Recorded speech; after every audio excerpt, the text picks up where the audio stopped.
Hey, I'm Jenna Wolf, certified lactation counselor, parent coach, and extended breastfeeding mom of two. I fully understand the unique challenges of breastfeeding beyond the baby days, and I'm here to take your hand and support you along your journey. So toss that hair in a messy bun, grab a basket of laundry to fold, and let's get started. This is Start to Stop Toddler Breastfeeding. In this very special episode of Start to Stop Toddler Breastfeeding, I sit down with Samantha Radford, who is not only a PhD chemist and public health expert, but a mom of four. She is the founder of Evidence-Based Mommy and the host of the Evidence-Based Mommy podcast, as well as the host of Breastfeeding Beyond Babyhood. Yeah, she is the brains behind that amazing event, which is happening soon. If you haven't already heard, you can grab your free ticket at the link in the show notes. But for this conversation, Sam invited me to sit down and talk about boundaries and whether or not they cause harm to our kids, particularly when we're talking about boundaries around breastfeeding. It's a very nuanced and fun conversation I think you'll really enjoy. And it's a great way to kick off the Breastfeeding Beyond Babyhood Summit season. So come along, enjoy, and let me know what you think. What we're talking about, of course, we're starting Breastfeeding Beyond Babyhood April 24th through 28th, and it's all about supporting and celebrating moms and their breastfeeding or chest feeding journey. And I've always said that I want it to be about like all parts of that, particularly breastfeeding past the first year, but I want to cover all of that. Like I want to cover the people who, maybe their baby is more at like 9 months and they're like, I don't know, like, can I even nurse past the first year? Because I've never seen that done before. But I also want to help the people who are like, I've been breastfeeding for 2 or 3 years and it's great, but also it's just driving me insane. And like, I want to stop so bad because there are happy mediums. A lot of times we feel like the only options are either breastfeed forever and ever, or just like cold turkey wean. And that's not true. And anyways, I wanted to talk to Jenna about that.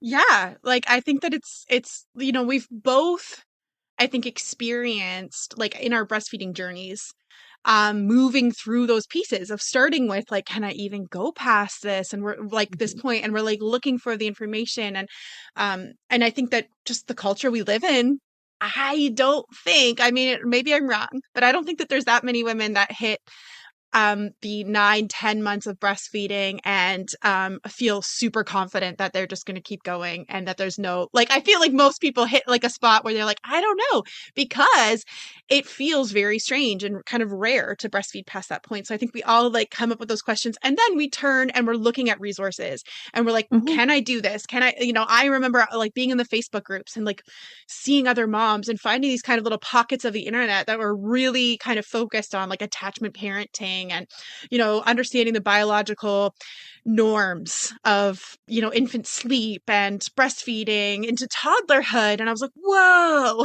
Yeah, it's a whole new world. Yeah, and then you're kind of left, you're like, okay, cool, like I can keep going and I got this and it's normal. And then you hit this point where you're like, okay, that only served me so far. What does the next piece look like, right? Yeah. And I mean, it's been really interesting because I've been talking to people all over the United States and outside the United States, Jenna's in Canada, about Breastfeeding Beyond Babyhood and what a great resource it is. And, love to have them join us. And most all the feedback I've gotten has been great, but I've had just a few people who were very, very concerned is the nice word, about the fact that I discuss night weaning and that Jen and I discuss, setting gentle boundaries. And they tell me things like, night weaning is always inappropriate. And they tell me it is never appropriate to set boundaries on when a child can eat. And there's got to be something better than just always and never. Yeah. And I talk about that a ton. Like there's this kind of like tension we feel between tough love, where we're like, nope, This is it. And then this tough it out, where it's like, I have this experience, but I just have to tough it out.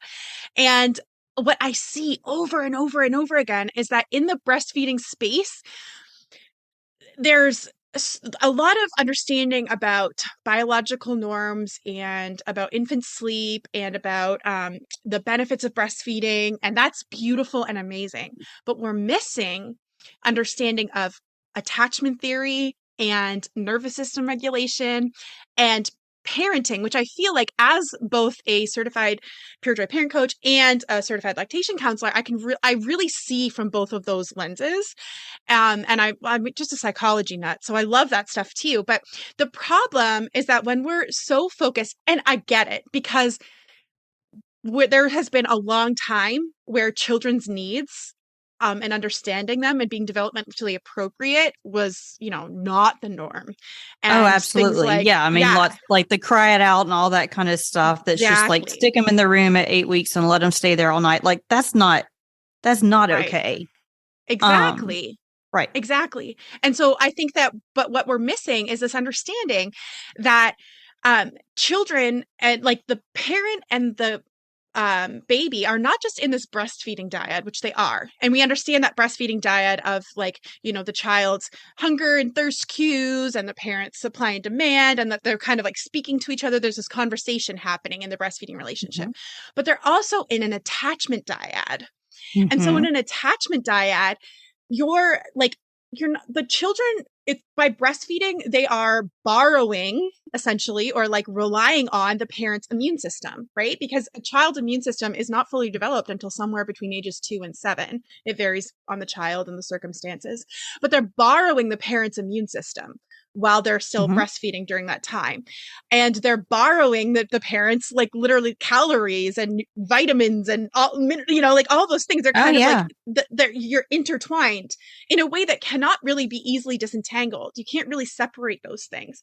Mm-hmm. But they're also doing that with our brains, because a And child's emotions. And brain, exactly, yes. nervous system. Tell So us, this is more tell us all about yeah. it. When a baby is born, they're born with their brain 25% developed. Mm-hmm.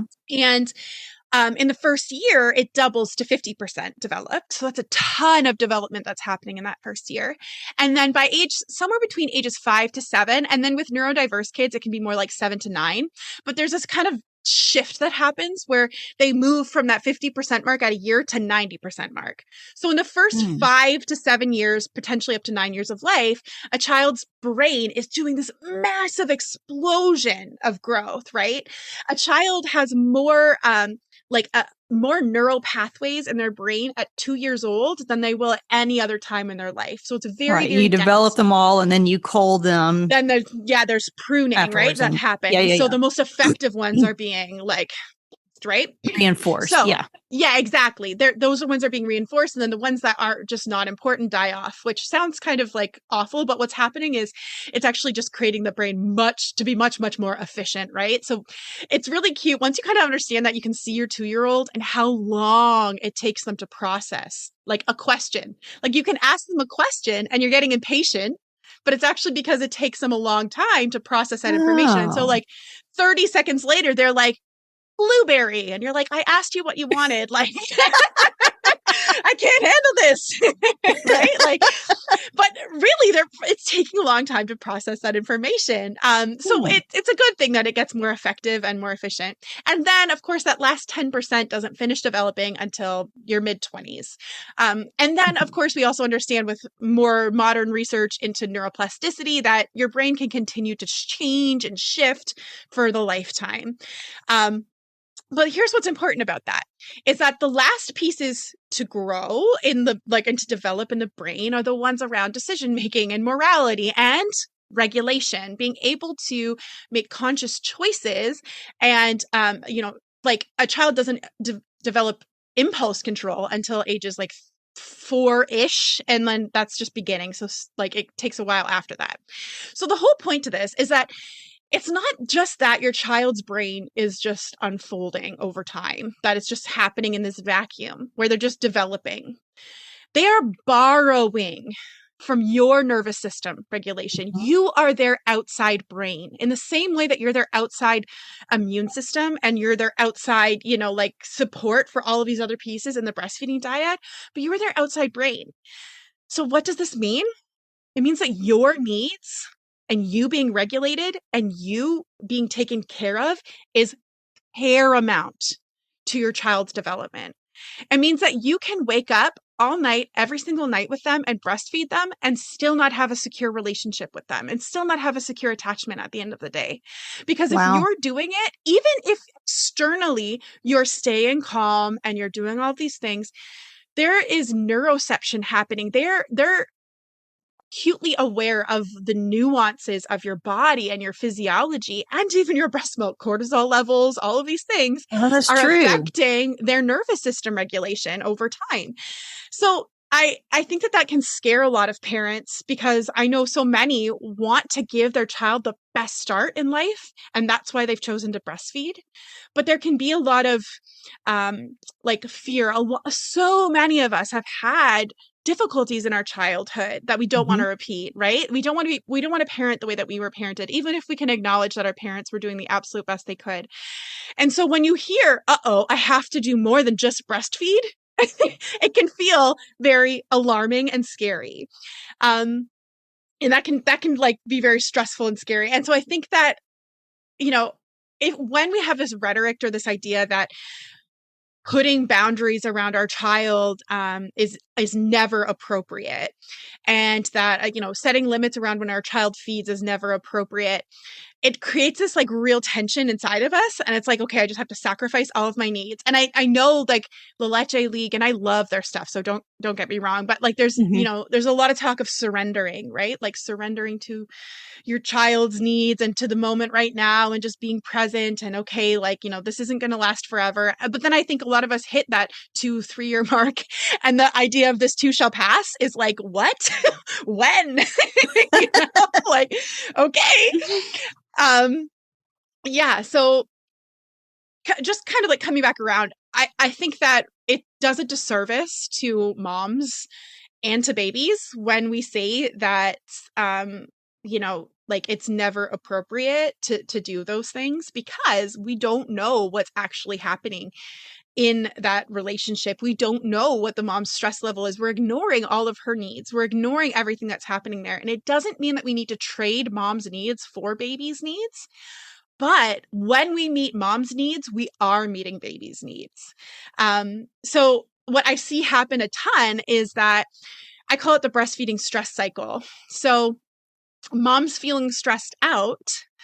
And so the child is picking up on that. And it Hmm. actually so because they They need that want to nervous system. breastfeed because they're stressed because they see that mom's Exactly. stressed. That worries them. So come here. And then that I can feel it like right now, like that must mean then like, oh God, I just please get off of me. But you're trying not Yeah. to. So you're trying, but you're still tense and they can feel that. And that Yeah. cycle, gosh, that's Yeah. like exactly me with my first daughter. God love her.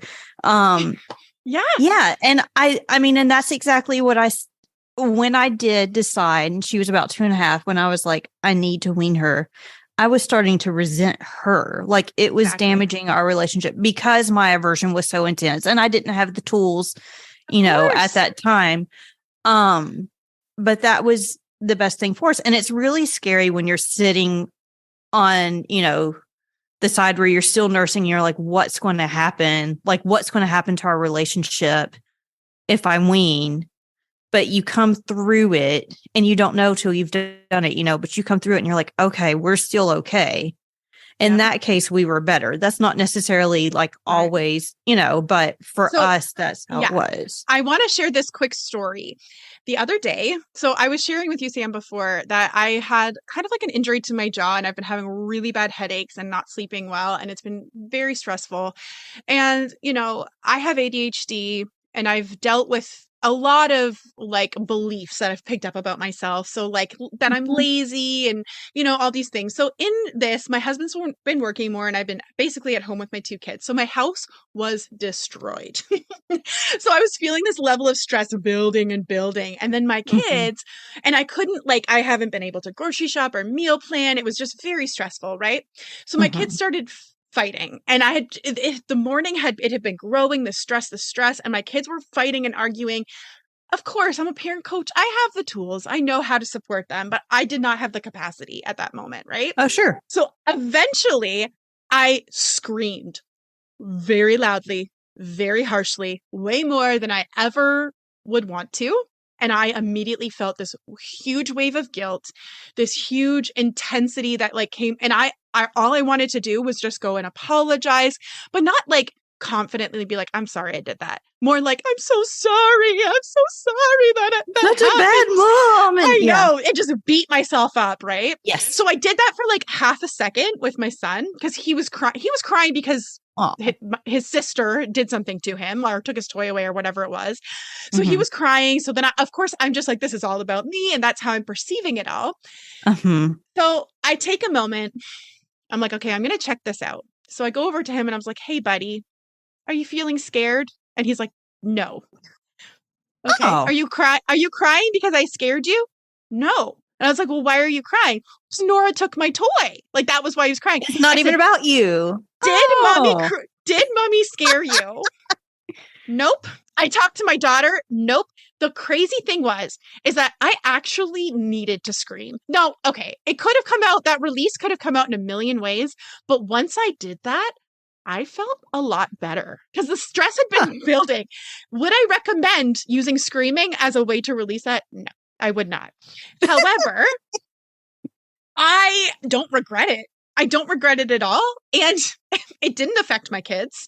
They did not care. Now, I understand what scaring children can do to them, right? Hmm. And in my mind, screaming like that was scary, but it was actually scary for me because of the Mm. beliefs I had, because of all those things. The It actually lack wasn't of feeling scary of for them. control and Exactly. Yeah.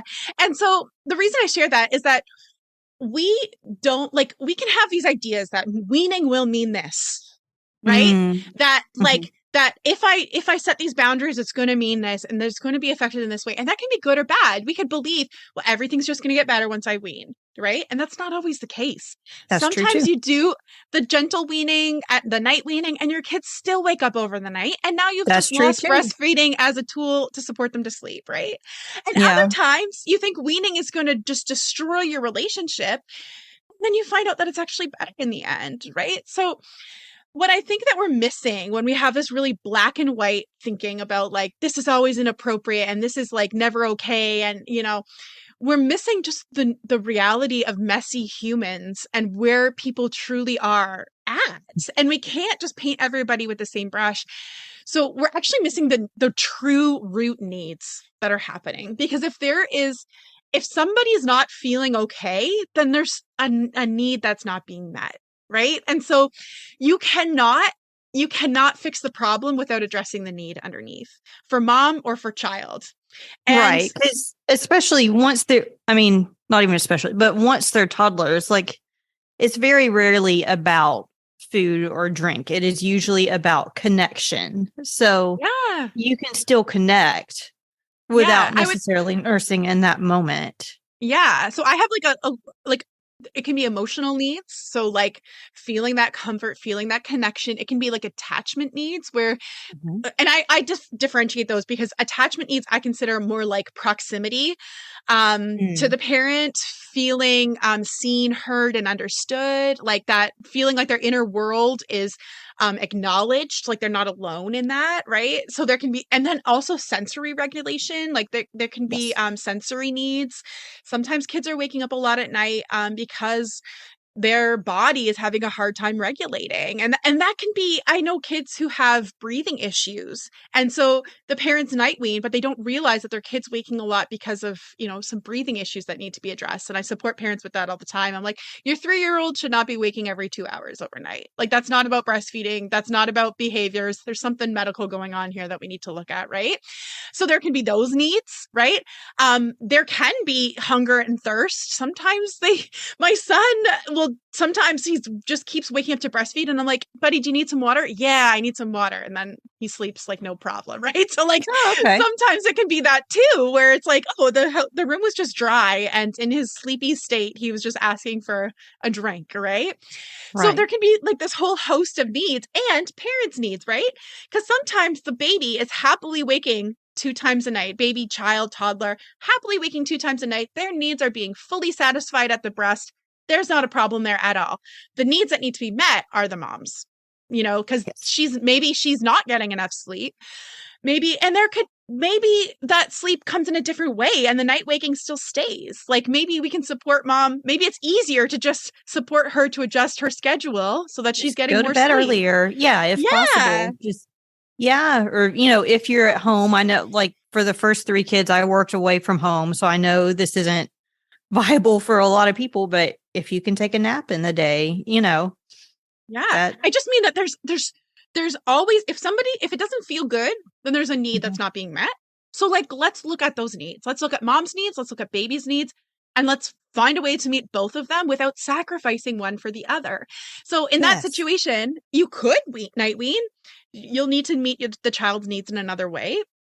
Or we can meet mom's needs without having to mess around with kids' needs if their needs are being met. So I just think that it's really, really harmful to just put these blanket statements like it's never okay and never appropriate to, XYZ. And that's just moving back to the beginning when, we're looking at breastfeeding past a year and we're doing those things, and we're doing that research. I know myself in the Facebook groups, looking around, and moms that had breastfed a lot longer than me, I'm looking up to them for that support and for that wisdom. And they're saying things. I absolutely read these things, was like, there is no way to gently wean a toddler. Like, period. There's no way to gently wean. That it's always going to be traumatic or always going to be harsh if you wean your child. That was like messages that I was reading. And at first I believed them.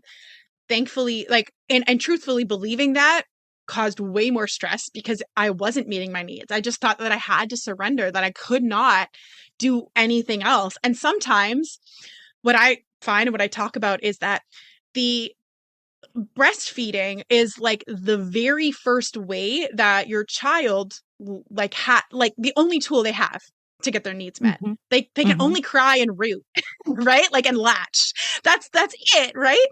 And what I find, and we talk about that brain development, and I should say too that brain development that happens is not linear at all.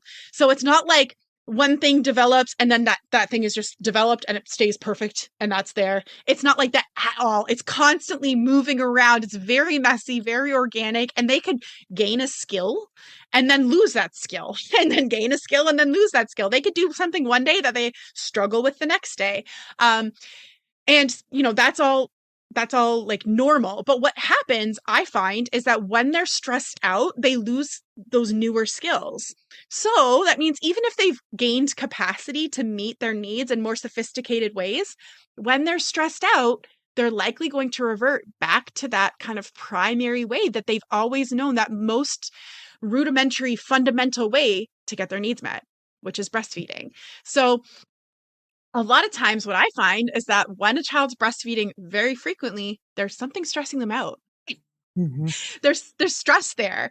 And so to say that, you can never put limits or boundaries, or that it's inappropriate um to not just always feed, just always be available for them whenever they need, right? That idea of don't offer, don't refuse, like never refuse.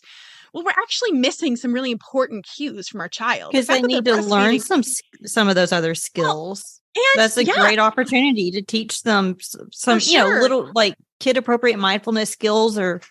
whatever. And I would say that if they're breastfeeding all the time, there's likely a reason. Mhm. Like, there's likely something going on that is like, that needs to be addressed. There's likely some stress. And a lot of times that stress is actually just being picked up from the parents, from the environment, from other things that are going on. And so it really does come back to supporting yourself. But if we just start to automatically put boundaries around without considering the needs that are underneath, that's a problem, right? Like we're not, it's not going to be effective. But if at this, by the same token, if we just are constantly just like, okay, just breastfeed whenever you want. And especially if that's building resentment or our needs are going unmet because of it, we're also doing our child a disservice because we're not picking up on that cue of like, hey, you can, like, there's a lot of other things. There's a lot of other skills. I mean, maybe they're sick. Like maybe they need some support in that, and like medically, maybe there's, especially if they're a little bit older, maybe they're in daycare or preschool and something's going on, or, like we're missing cues from our kids that could be really important. And I think when we have these lenses on that are like these beliefs that are really black and white and these kind of blanket, we're losing touch with like these in the moment experiences that we're having and these in the moment cues of these needs, and we're kind of like projecting onto it what it could mean, or it's like, oh, anytime my child breastfeeds and it's always because they're hungry and I should never ever limit their hunger or like limit their access to food when they're hungry, so like of course you can breastfeed all the time. It's kind of this black and white thing, and we're not willing to be in the moment with the nuance and say, hey, what's happening, which is like attunement, which is critical to create secure attachment. We have to be able to attune to what they're really experiencing, what's happening for them in the moment, and then be that outside brain for them to be able to help them work through it and support them through it.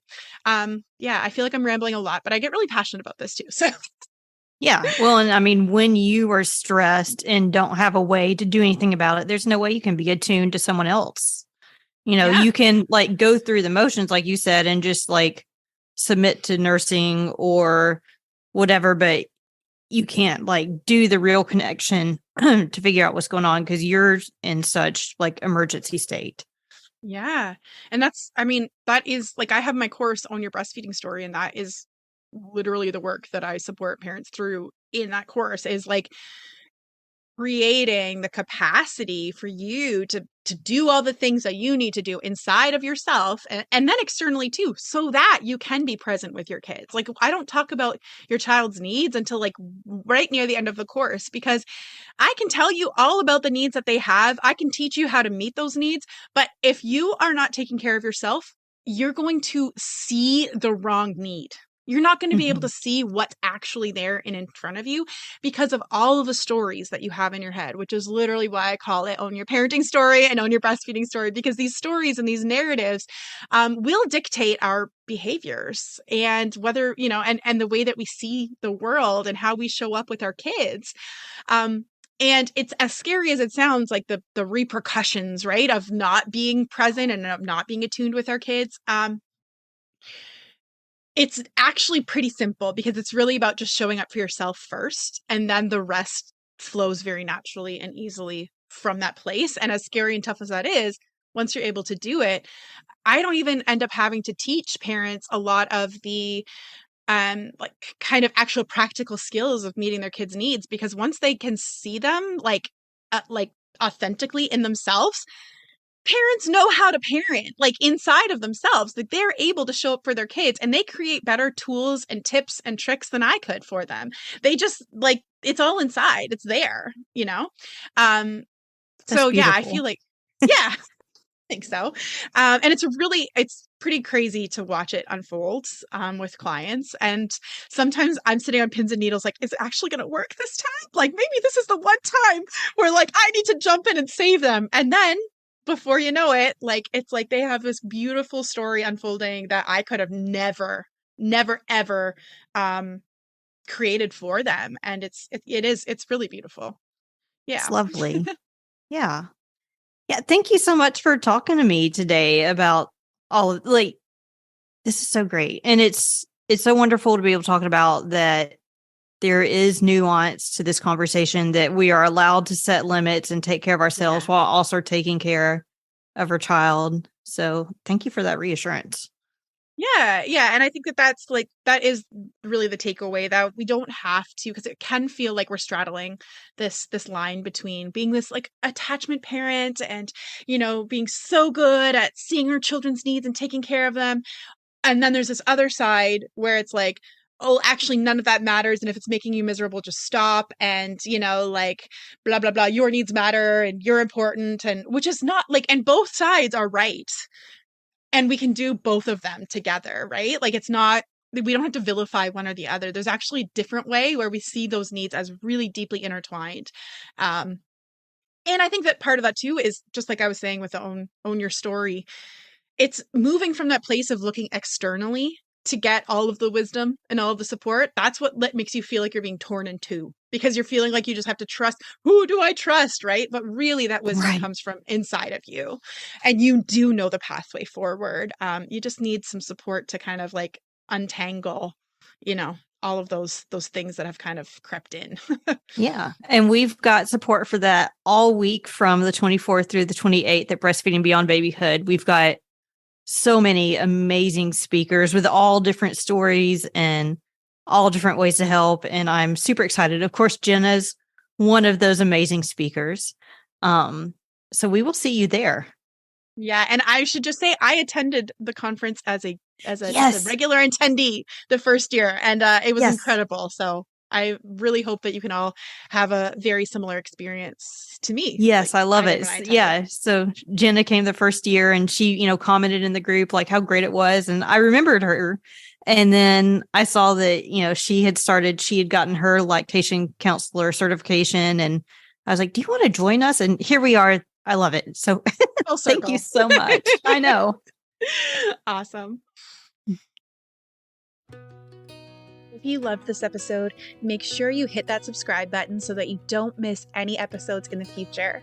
Also, check out my breastfeeding toddler communication guide and cheat sheet to learn how to say no to the feed while still saying yes to the need at www.ownyourparentingstory.com/guide.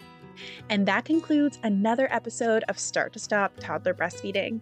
The theme song is Little Balloon by Jenny and Tyler, and it has been a pleasure to share this time with you. I'll catch you in the next episode.